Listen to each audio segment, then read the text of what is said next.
পুরুষ মানুষ সবসময় শান্তি খোঁজে নারীর কোলে, হয়তো তার মা, নয়তো তার প্রিয় মানুষটির কাছে। মতে মসজিদ, মতে মাদ্রাসা, মতে মক্কা, মতে মদিনা, মতে মা।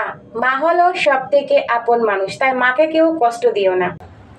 প্রতিদিন আপনার ইনকামের থেকে কমপক্ষে 10 টাকা আপনার স্ত্রীর কাছে জমা রাখুন।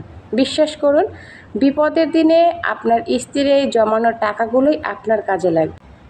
স্বামীর ইনকামকে নয়, স্বামীকে ভালোবাসুন। স্ত্রীর দোষগুলো নয়, স্ত্রীর গুণগুলোকে প্রশংসা করুন, তবেই তো সংসার সুখের হবে। স্বামী হলো একমাত্র মানুষ যার সাথে গল্প করতে করতে বউয়ের ঝগড়া লেগে যায়। আপনি 10 দিন মানুষকে উপকার করবেন, এটা মানুষ মনে রাখবে না। আপনি একদিন মানুষের উপকার করবেন না, মানুষ ওইটাই মনে রাখবে। হেরে গেলে চলবে না, হেরে গেলে তো একদমই চলবে না বন্ধু। জবাব তো তাদেরকে দিতেই হবে যারা বলেছিল তোরদের ধারা কিছু হবে না।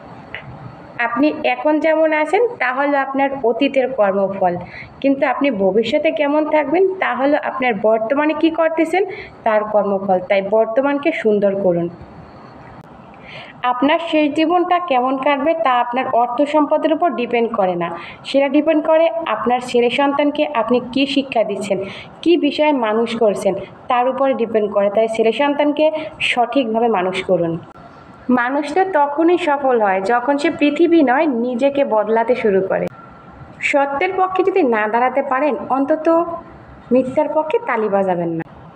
ক্ষতি করাটা উচিত, নিজেকে উন্নতি করে, কাউকে ঠকি নয়, কারণ কাউকে ঠকালে তার ফল কখনো ভালো হয় না।